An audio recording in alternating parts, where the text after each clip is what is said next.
Magbigay tayo ngayon sa kapitbahay, guys.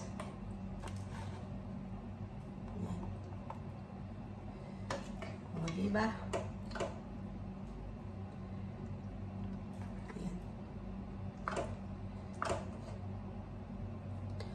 Let's eat.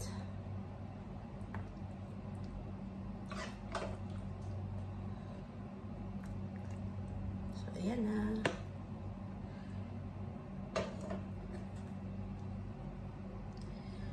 Ano ba? Yummy, yummy.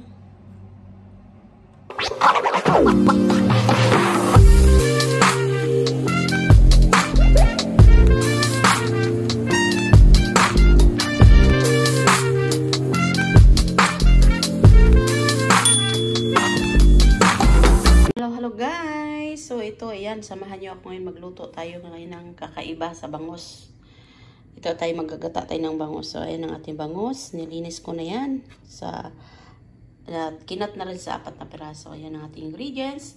At meron tayong sitaw, kalabasa, onion, green chili, at ang ating garlic. Meron din tayong fresh gata. Meron tayong flour, all-purpose flour. Meron tayong condiments. Meron tayong turmeric, black pepper, salt, and ang ating oil. So, let's start, guys! So, ngayon, ang gagawin natin para iwas talsik sa pagprito ng bangus, maglagay tayo dito ng harina. Ayan, mga 3 kutsara lang siya. Lagyan natin ng konting salt para may lasa. At lagyan natin ng black pepper. At mekos-mekos natin. Para habang piniprito pa lang natin yung ating bangus ay may lasa na siya. So, ayan. So, ngayon ating i-coat tayo ng ating mga isda. Alam mo dyan guys, ang purpose nito kaya tayo mag-coat ng harina para hindi siya tilamsik. Kasi alam naman natin na ang bangus, pag tayo nagpiprito ng bangus is matilamsik talaga. So, ayan. I-coat lang natin siya lahat. Ayan.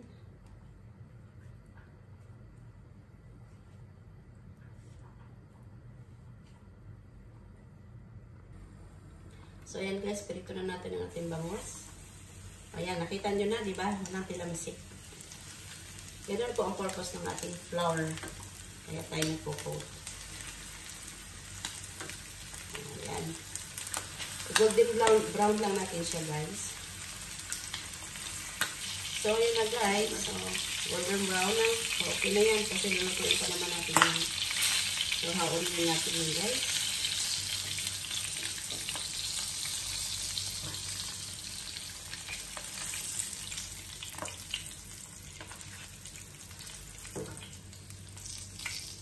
Ayan. So, ngayon, prepare naman natin ang ating gulay. Ito yung ating kalabasa. Alam nyo guys, hindi ako masyadong nagtatanggal ng balat sa kalabasa. Mas, tinitirahan ko pa rin kahit papaano. So, yung mga ganyan lang.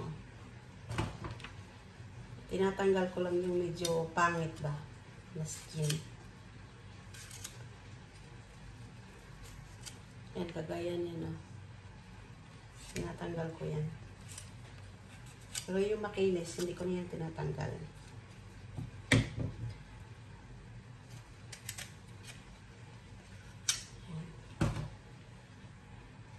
So, gayatin na natin guys.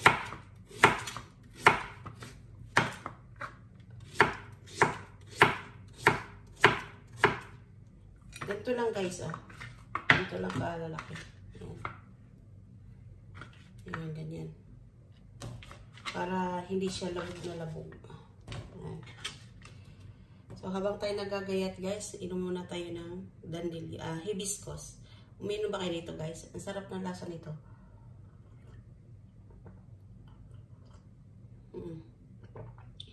Alam niyo ba yung hibiscus? Gumamela yan guys.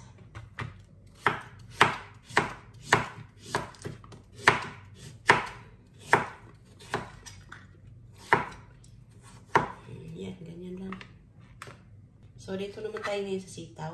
Iyakingan natin yung ganito. Yan, yung kasya lang sa bunganga. Isama na natin yan. Sabay na yan maluluto.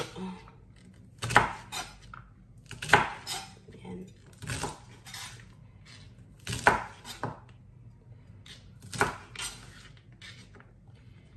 Tanggalin natin yan.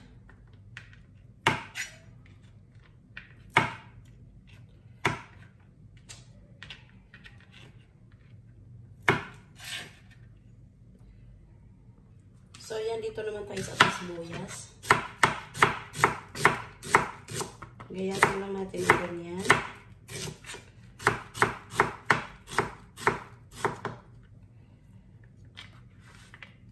Ayan.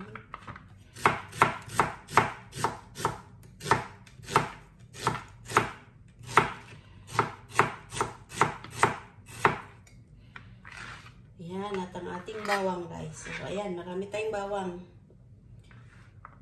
Maraming bawang, mas masarap. Ayan.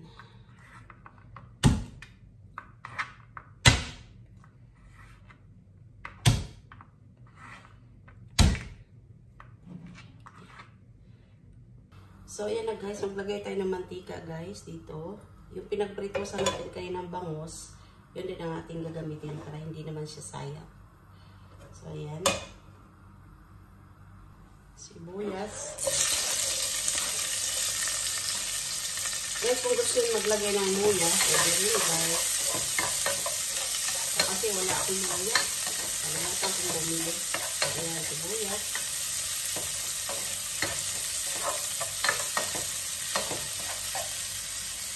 So, ayan, pwede na natin ilagay ang ating bawang. Maraming bawang guys. Ayan. Gusto natin ang apoy. Nikos.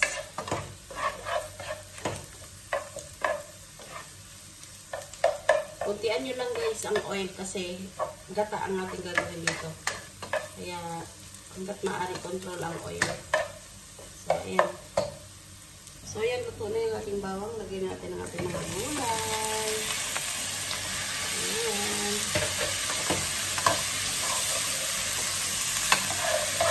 Yung ating bangos, half cook na yun. Kaya unahin natin ang ating gulay.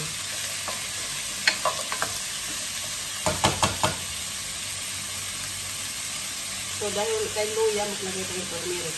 Ayan, 1 teaspoon of turmeric.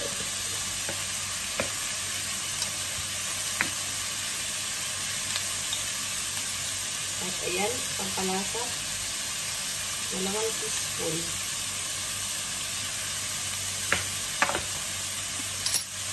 Lagay na rin tayo ng black pepper. Gusto ko talaga guys marami black pepper. Maglagay din tayo guys ng konting tubig para maluto yung ating gulay. So ayan. Tayo na malutoan natin ang ating gulay. So ayan. Ayan na guys, luto na. Maglagay na tayo ngayon ng asin. Yan. Mikos-mikos natin guys. Yan. At least hindi masyadong labog yung kalabasa. So, ayan. Ngayon, lagay na natin yung ating lagay na natin yung ating bangos. Wow. Yummy. At lagay na natin yung ating sili. Ayan. Tapos, lagay na natin ang ating gata.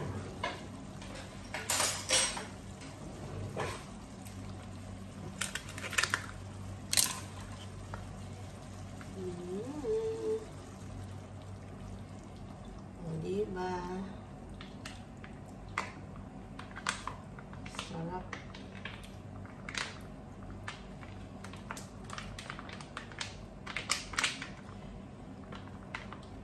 After 10 minutes or 5 minutes, okay na yan guys. Kasi luto na naman yung ating bangus. So, okay na yan siguro. Atin lang siya ilulubog para magpantay yung kanyang lasa.